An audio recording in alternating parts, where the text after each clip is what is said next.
mensinggahi salah satu tempat yang bersejarah, yaitu Jabal Rahmah atau Jabal Kasih Sayang, atau gunung yang penuh dengan cinta, di mana saat itu cintanya cinta beliau abadi selamanya, tidak ada yang memisahkan selain maut yang memisahkan mereka.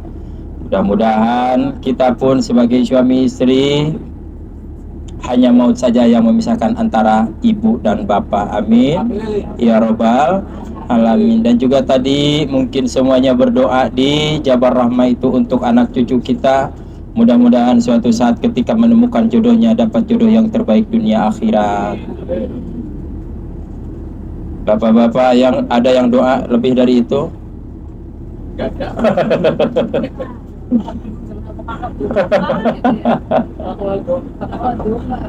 Lanjut ibu. Bapak lanjut bapak. Capek apa enggak? Panas apa enggak? Tanya yang ngomong capek apa enggak? Enggak ada peka-pekanya, sedikit aja deh pak. Kalau barusan seandainya kita telat sebentar lagi, kita udah kena macetnya bu ya. Tapi alhamdulillah sampai saat ini kekompakan harus tetap dijaga ya. Insya Allah agar senantiasa perjalanan kita lancar, aman, nyaman, cepat terkendali. Betul? Ibu bapak Dipullah Dipur Rahman, tamunya Allah, tamunya Rasulullah. Lihat di samping kiri, kelihatan di samping kiri ada salah satu masjid yang disebut dengan masjid apa ini?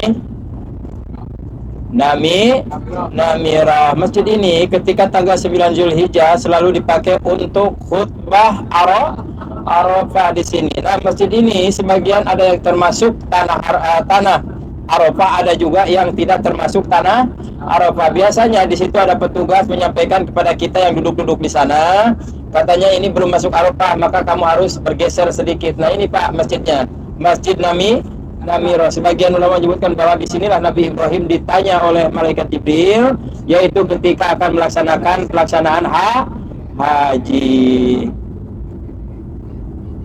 Nah, kelihatan ya, ada yang mengingat ini tempat ini, ada yang ingat tempat ini ada yang lagi yang mau di sini duduk di Arafah pada tanggal 9 Zulhijjah atau disebut wukuf, ada gak? Banyak yang mau wukuf di sini. Saya tanya sambil berdiri ya.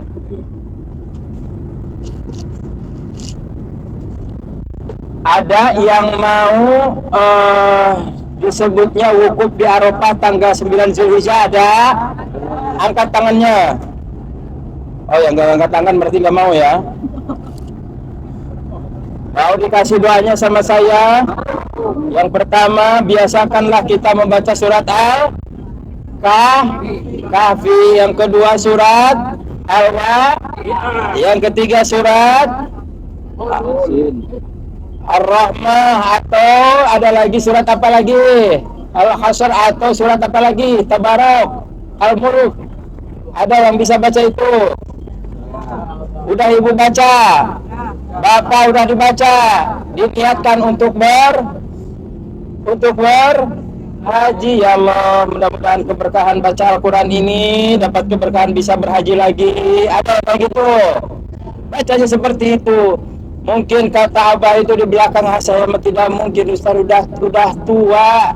Tidak ada yang tidak mungkin bagi Allah Subhanahu wa Ta'ala. Semuanya kun fayakun kalau kita benar-benar niat. Ada lagi surat yang paling mustajab, yaitu surat apa? Surat yang di depan ngomong surat tanah. Bacalah surat tanah. Kalau memang surat tanah itu cukup, maka jangankan hari-hari atau tahun depan, tahun besok aja bisa asal dihitungnya. Oh, ini ada nih 300 juta nih. Udah beli itu apa aja apa namanya? Puroda. Tanpa menunggu Bapak bisa Cuman suratnya itu ada enggak suratnya?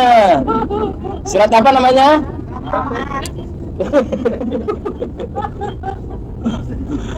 Insya Allah. Mau dibaca enggak ibu? Jangan. Insya Allah kita nggak usah baca surat tanah ya. Baca aja surat-surat yang ada ya. Nanti kalau semuanya sudah beres, anak-anak sudah menikah, keluarga sudah beres, baru itu pun kalau memang cukup. Kalau sudah cukup terus, karena surat itu tiada surat yang lain paling mustajab selain surat tanah. Pas mau dijual ini ada nih 500 juta nih. Untuk berdua bisa memakai visa furoda, berarti kun fayakun. Asal ada kejadian Pak di Kalimantan, seseorang dia bertanya kepada seorang syekh, saya pengen melaksanakan haji, tapi saya ini tidak punya uang, tapi saya akan menjual seluruh aset saya dan tanah saya. Maka beliau bersama istrinya berangkat ke tempat ini. Saya mendengar cerita ini di kota Madinah, sedang makan di tempat makan. Itu kejadian Pak, rumah dijual, asetnya dijual semuanya karena pengen haji, karena yakin dengan hadis atau dengan keterangan barang siapa yang berhaji insya Allah yang dikeluarkannya akan diganti oleh Allah Subhanahu wa ta'ala. Meyakinkan dia, walaupun seandainya itu memang tidak terjadi dan tidak kembali, dia udah ikhlas. Walaupun pulang haji nanti saya ngontrak, katanya gak apa-apa. Pas pulang beliau langsung melaksanakan haji, menjual rumahnya. Maka saat ini katanya, dia yang ngomong, orang Kalimantan, saat ini jadi bos nekel. Rumah yang tadinya kecil sekarang menjadi bertingkat-tingkat. Bahkan sekarang beliau memberangkatkan karyawan-karyawannya, luar biasa. Itu yang bicara orang Kalimantan. Dengan telinga saya mendengarkan cerita itu, dan itu jadi kenyataan. Mudah-mudahan sekarang juga ibu dan bapak mengeluarkan uangnya dipakai untuk berumrah, datang ke tempat ini berziarah, Allah Subhanahu wa ta'ala ganti dengan yang lebih, sehingga ibu dan bapak nanti bisa berangkat lagi bersama anak, cucu dan keluarga. Amin ya rabbal alamin. Inilah ibu, lihat ada ini nih, jalan merah kuning ya. Ini jalan adalah alternatif bagi jamaah yang berjalan kaki. Kalau orang Indonesia, kita dilayani dengan operasional bis. Biasanya ya Bu ya, pada tanggal 9 Zulhijjah setelah fajar menyingsing atau setelah sore, para jamaah sudah bersiap-siap untuk berangkat dari mana Ibu? Dari Arafah ke Muzdalifah. Biasanya jam 8 jam 9 kita udah berangkat, dan nanti singgah dulu di mana? Di Muzdalifah, itu sebagai kewajiban berhaji. Nah, di situ kita sepertengah malam atau jam 2 jam 3 kadang-kadang kita sudah berangkat lagi menuju kota Mina. Di Mina pada tanggal 10 Zulhijjah kita yang pertama, yaitu yang dilaksanakan adalah berberes-beres dulu, langsung melaksanakan apa?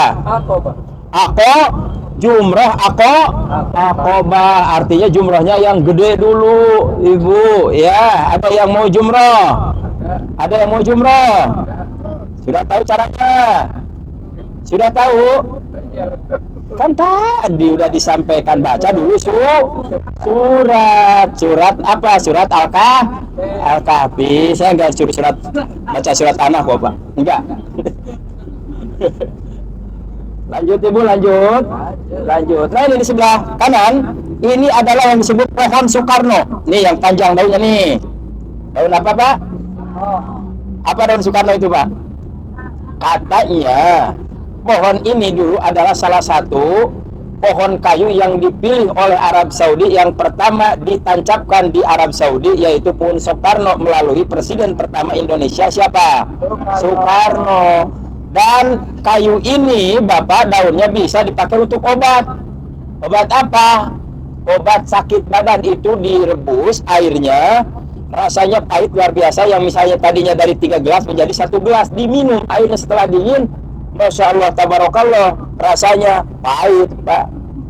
Kenapa? Udah pernah rasain? Udah Pak, dulu saya nyoba karena sering sakit badan. Kalau di sini kan hidup manusia itu dengan AC Pak. Kalau nggak pakai AC, kalau musim panas di sini, waduh capek banget Pak.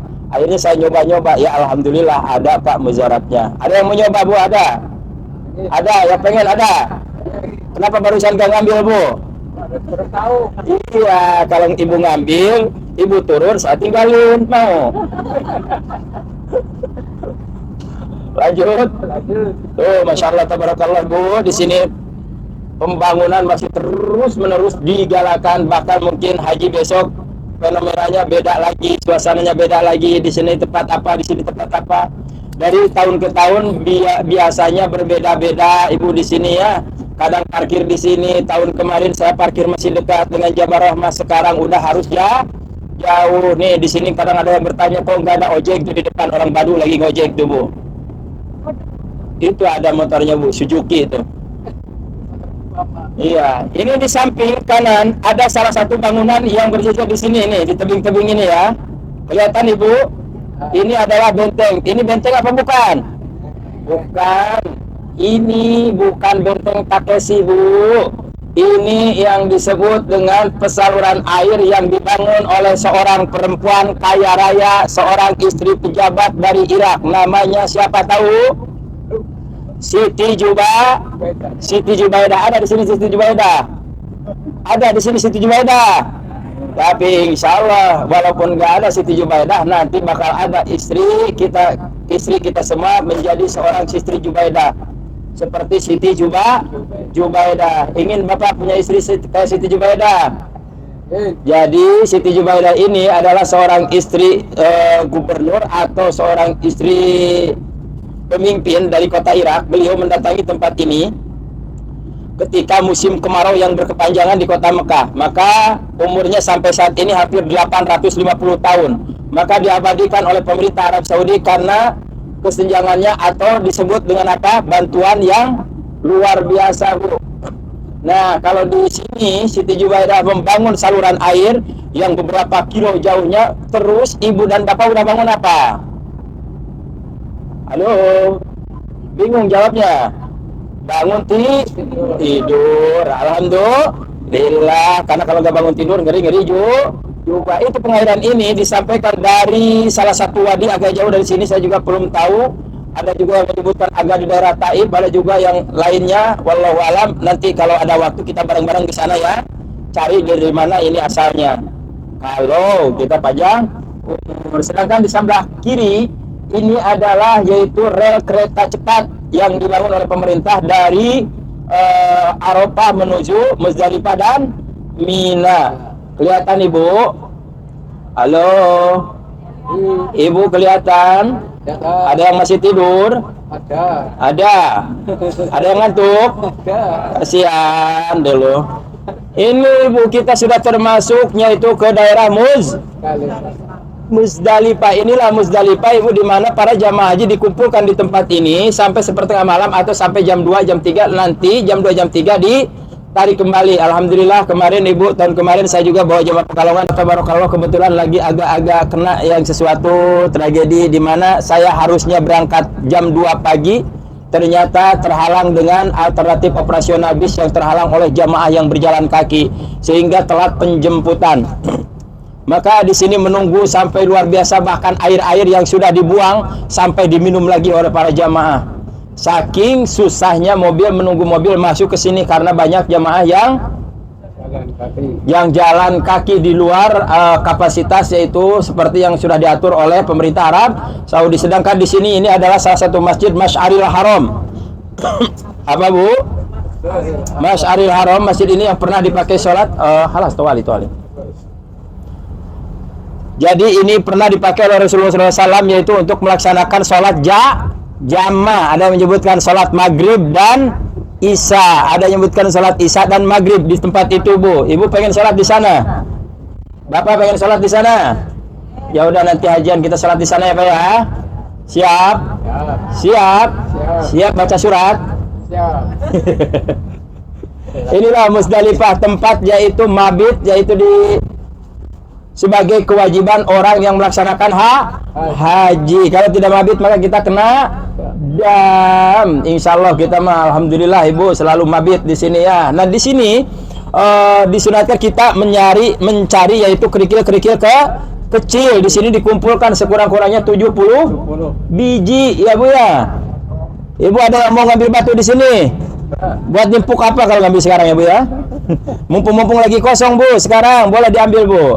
Nah di sini nanti saya peringatkan kepada yang berhaji, karena dengan hawa nafsu pas ada gumpulan kayak gini nih pasir terus ngambil batunya yang gede-gede, nggak usah Bu, nggak boleh ya. Ngambilnya batu-batu kecil yang kecil saja. Di sini dikumpulkan untuk berapa hari. Kalau yang haji biasanya ngambilnya 70 biji, kurang lebih seperti itu ya Pak Haji ya. Di sini dikumpulkan, tapi sekarang alternatifnya pemerintah Arab Saudi sudah menyiapkan itu, sudah dibungkus satu persatu Pak. Udah dibungkus satu persatu, nanti kita pilih yang kecil-kecilnya dibuang, yang gede-gedenya agak dibawa ya Bu ya. Halo Ibu, masih ada? Di belakang kedengaran? Yang di depan kedengaran? Kita lanjut. Ini apa namanya tadi? Muzdalifah. Jadi pada tanggal 9 Zulhijjah jamaah haji dikumpulkan di Arafah melaksanakan wukuf. Dari biasanya kalau jamaah haji reguler dari malam ya Pak ya. Kita mondok dulu pada tanggal 8 itu sudah diambil sore-sore sampai tanggal 9, di situ kita wukuf berdoa. Maka ketika di Arafah saya titipkan bagi jamaah yang akan berhaji pada tanggal 9 Zulhijjah, maka berdoalah di situ untuk apa aja. Karena sebagian orang menyebutkan bahwa ketika berdoa di hari Arafah, maka malaikat turun langsung memilih orang-orang yang berdoa tentang apa doanya, maka langsung dikabul di situ. Kemungkinan Ibu Bapak Dhaifur Rahman, saat ini kita pun ada di sini, mungkin doa-doa orang yang terdahulu yang mendoakan kita ketika mereka berhaji, nenek moyang kita haji, mungkin didoain anak cucu kita. Makanya saat ini juga Ibu dan Bapak ketika berada di kota Mekah, maka doakanlah mereka. Insya Allah anak cucu kita suatu saat menginjak tempat ini sebagaimana ibu dan bapak melaksanakan saat ini. Amin. Ya Allah wa rabbal alamin. Ibu, enggak capek? Enggak capek, yakin? Alhamdulillah. Yang di depan enggak capek? Enggak. Maksudnya yang ngomong? Enggak. Lanjut. Peka sedikit dong. Yang ngomong capek enggak? Enggak. Alhamdulillah, enggak ada perasaan banget. Ibu bapak Dhaifur Rahman tamu Rasulullah, lihat di sebelah kanan kiri, kanan. Ini adalah yang disebut dengan Mina. Kalau ini Mina apa? Jadi apa Mina Gadim? Mina Gadim, Mina yang lama, yang awal-awal Mina dari sini. Nah, kalau di sini biasanya dipakai yaitu untuk jamaah-jamaah apa, Bu? Jamaah haji yang Jazirah Arab. Kalau kita mah adanya di belakang gunung itu Bu biasanya. Jadi nggak di sini, kita agak jauh, kalau berjalan hampir 2 kilo atau 3 kilo Bu. Tapi semangatnya luar biasa karena kebersamaan itu Bu. Di jalan itu walaupun lelah, letih, tetap kita berjalan yang luar biasa. Tanya aja kepada yang orang yang sudah berhaji, walaupun capek tapi pengen lagi. Betul Pak Haji? Betul. Alhamdulillah, mudah-mudahan tahun depan, tahun yang akan datang kita berhaji lagi dengan aturan yang berbeda. Boleh saja mungkin yang punya duit silakan berhaji. Sampai sekarang juga sudah diperbolehkan yang punya duit 300 juta berangkat langsung. Ada ya? Ya. Kalau haji plus di Olayan ada gak Pak Yai? Berapa Pak Yai? 235 juta langsung berangkat itu Pak Yai. Jaminan akid? Yakin? Silakan Olayan menyiapkan melayani Anda sepuas hati, melayani dengan hati yang sepenuh hati. Ini di depan, ini adalah yang disebut dulunya itu Wadi Muhazir. Apa Bu? Ini enggak dipasang apa-apa Bu, enggak dibikin bangunan.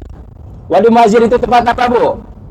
Tempat dibinasakannya yaitu tentara Abrohah yang bergajah ketika akan menghancurkan Ka'bah. Di sini Bu, di daerah sini disebutnya Wadi Muhazir, sehingga diabadikan di surat Al-Fil.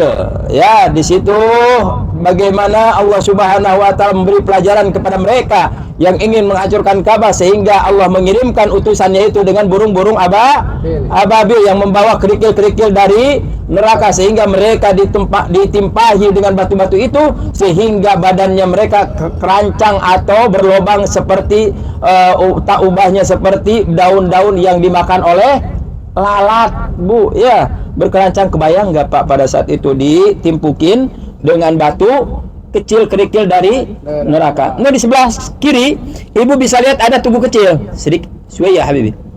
Ada itu yang kecil Bu, kelihatan tugu kecil. Apa itu namanya? Itu Jabal Kurban, atau ketika di saat itu Nabi Ismail akan dikurbankan oleh Nabi Ibrahim alaihis salam. Namanya apa Bu? Jabal Kurban ya, kelihatan ya? Udah kelihatan? Itu ada tubuhnya kecil itu di atas. Nah, disitulah Nabi Ismail alaihissalam akan disembelih oleh Nabi Ibrahim alaihissalam. Oke, halas amsi. Apa perjalanan dari perjalanan ini, Ibu? Nabi Ibrahim alaihissalam, beliau selalu diuji karena beliau orangnya kaya, sehingga kalau berkurban itu tidak cukup unta, hanya 2 unta, 3 unta, 100 unta, 1000 unta, bahkan kambing sekalipun yang luar biasa, sehingga suatu saat dikasih mimpi oleh Allah Subhanahu wa taala, diuji dengan mimpinya bahwa beliau harus yaitu mengorbankan yang menjadi anaknya semata wayang. Siapa namanya? Nabi Ismail alaihis salam. Luar biasa ya Bu ya. Bahkan disebutkan dalam Al-Quran, disebutkan diabadikan di dalam Al-Quran. Ditanya dulu Nabi Ismail itu, bahkan di akhir kalimat itu mengucapkan, ya Abu ya, seandainya ini adalah perintah Allah, maka lakukanlah denganmu apa yang telah diperintahkan oleh Allah, sebagaimana aku akan ikhlas menerima kenyataan ini. Kebayang gak Pak kalau saat itu Nabi Ismail alaihissalam dikurbankan oleh Nabi Ibrahim alaihissalam, untuk saat ini berkurban itu dengan apa Pak? Dengan anak. Kebayang nggak Pak? Begitu misalnya sekarang tanggal 9 Zulhijjah, besok tanggal 10 hari kurban. Ibu, bapak kalau nanya anaknya bakal jawab apa? Nah, hari ini akan kukurbankan engkau demi Allah, untuk Allah. Apa perjawabannya dari anak ibu dan bapak? Maaf Pak, biar saya dulu kurbankan engkau. Pasti seperti itu ya. Sebelum aku dikurbankan samamu, ayah maafkan, aku kurbankan engkau walaupun sudah tak berdaging. Kebayang nggak seperti itu kalau seandainya itu terjadi? Tapi alhamdulillah pada saat itu Nabi Ibrahim memotong lehernya Nabi Ismail alaihissalam, bahkan beberapa kali diujinya, bahkan Nabi Ismail sekalipun mencoba mengikhlaskan kepada siapa? Kepada ayahandanya. Mungkin ini pisaunya agak terlalu kurang tajam, mungkin Abu ya, silakan diasah lagi. Maka dicoba lagi dan tetap tidak kena, sehingga pada saat itu Allah Subhanahu wa taala memberi pertolongan, yaitu dengan kambing. Ini sebelah kiri Bu, di sebelah kiri ini adalah Masjid Khaif. Masjid apa Bu? Khaif, atau masjid yang pernah dipakai sholat oleh hampir 73 nabi. Makanya kalau lagi hajian, sholatlah di sini, sholat tahiyatul masjid ya Bu ya. Oke? Berarti mau? Nah, kalau untuk jamaah haji, lihat di sebelah kanan Ibu. Keindahan ini adalah yang disebut dengan kota 1000 tenda atau kota 1.000.000 tenda. Sedangkan yang di sebelah kiri ini adalah tempat jamarat tuh, yang di atas itu kelihatan. Yang di depan itu yang 3 lantai. Itu disitulah kita jamarat, jumroh, akobah, ula, usta, akobah. Ibu kelihatan tadi, kelihatan ya. Ya kelihatan, cuman semelewat jadi bingung ngomongnya, ngelewatin ini, ngelewatin itu. Ya udahlah, yang penting pokoknya jumroh di situ ya Bu ya. Insya Allah kita melaksanakan jumroh kembali, amin. Yang sudah insya Allah melaksanakan lagi, yang belum insya Allah melaksanakan. Masuk ke terowongan ini Ibu adalah yang melewati tenda-tenda kita Bu, tenda-tenda orang Asia seperti Indonesia, Malaysia, Singapura, Thailand. Maka tempat tendanya di sini Bu, di daerah sini Bu. Jadi kalau berjalan dari tenda menuju tempat jumrah, sekurang-kurangnya hampir 3 km. Tapi di terowongan bukan yang ini Bu, terowongannya ada lagi, terowongan yang satu lagi Bu. Bukan yang ini terowongannya ya. Ada di sini, di depan, di bawah kita juga ada. Ini terowongan semua di sini, terowongan. Bahkan ada terowongan yang pernah runtuh pada tahun 1990. Itu di sebelah kanan tadi kelewat ya. Nah, disinilah bagi para jamaah untuk reguler. Kebetulan kemarin waktu jamaah saya Pekalongan di sini Bu, di 64 di sini nih, lembah sana tuh. Di sana kemarin saya sama para jamaah Pekalongan di sini tuh. Jadi dari situ jalan ke terowongan bawah jalan ini Pak. Ada 2 terowongan yang kita lewatin dari sini langsung lurus ke sana. Masya Allah, tabarakallah, walaupun lelah, letih, lesu, tapi semangatnya luar biasa Pak. Kadang-kadang ada yang ketika pulang mereka menaiki kursi roda. Kursi roda biasanya berapa? 100 real, maka pada waktu hajian kadang mintanya 300-400 Pak. Insya Allah ketika orang-orang yang akan berhaji, ketika akan melaksanakan haji, powernya sama Allah itu ditambah lagi Pak. ditambah lagi sehingga powernya yang luar biasa, kekuatan yang luar biasa, sekalipun sudah tua tapi tenaganya Masya Allah tabarakallah. Itulah ibu bapak perjalanan dari awal sampai akhir. Yang pertama kita melewati tadi Jabal apa bu? Jabal ngantuk karena sudah tak bersuara. Allahumma sholli ala sayyidina Muhammadin tibbil qulubi wa dawaiha wa afiyatil dani wa shifaiha wa nuril absari wa diyaiha wa ala alihi wa sahbihi. Terus bu, sekali lagi. Allahumma sholli ala sayyidina Muhammadin tibbil qulubi wa dawaiha wa afiyatil abdan sifaiha wa nuril absari wa diyaiha wa ala alihi wa sahbihi wa.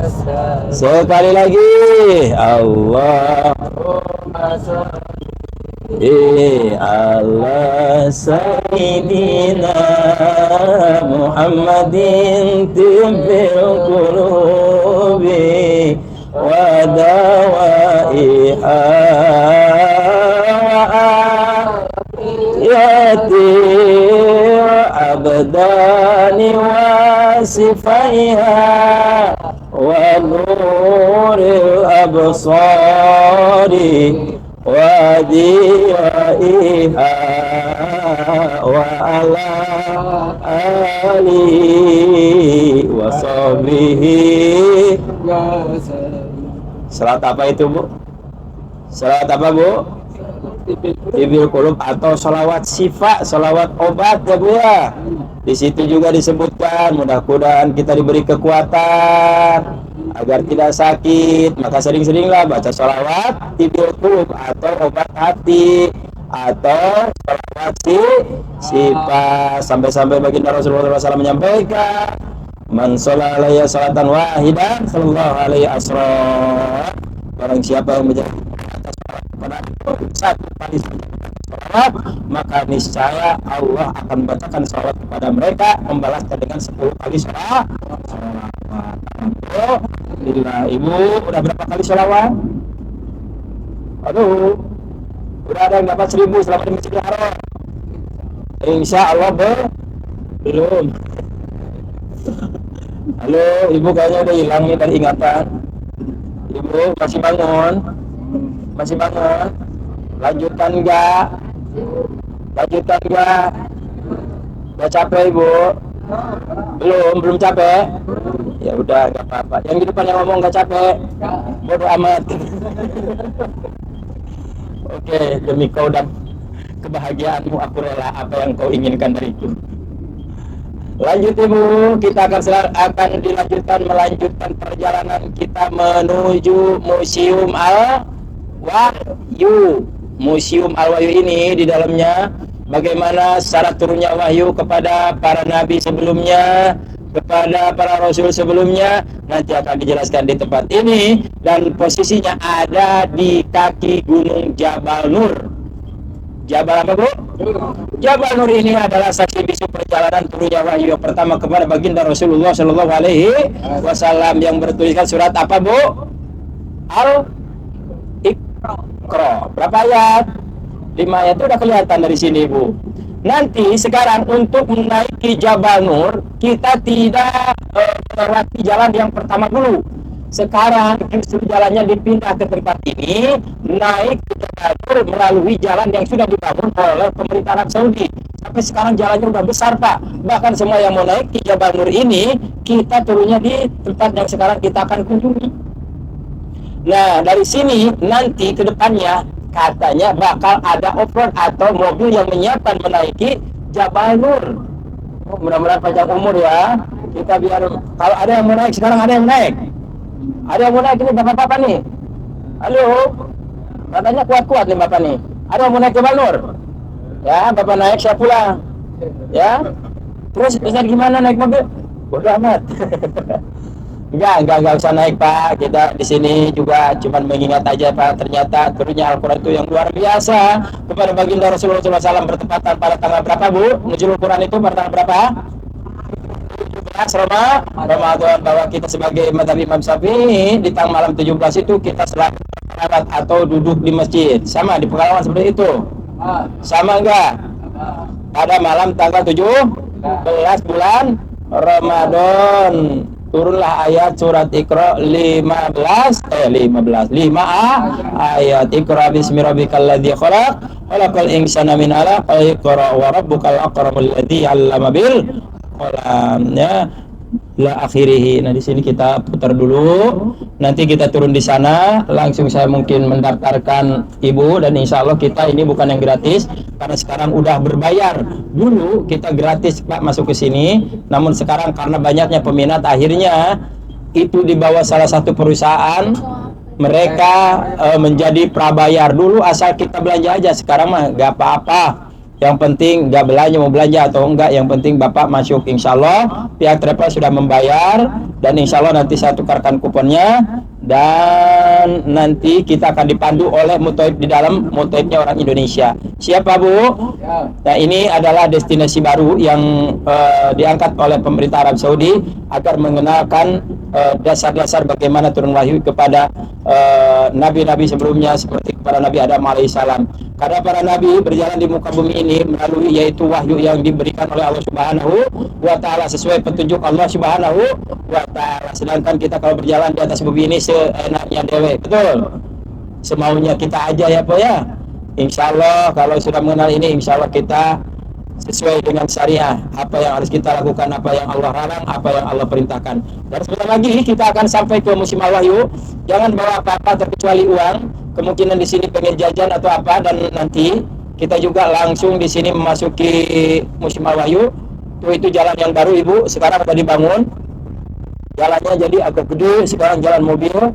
Jadi berjalan harus lewat sini semua. Jalan yang dulu, yang ketika kita naik ke Jabal Nur itu lewat depan sudah tidak bisa. Dan ini di depan sudah tampak adalah Museum Al-Wahyu yang akan kita kunjungi hari ini. Mudah-mudahan Ibu jangan terlalu telat, biar kita cepat, dan kita setelah ini mengambil di tanah Tanaim. Jadi kita enggak di Jirona ngambilnya, karena kalau Jirona kejauhan. Kita enggak ngambil mikot yaitu di Tanaim. Ya, setelah sini langsung ke Tanaim ambil mikot, langsung pulang ke hotel.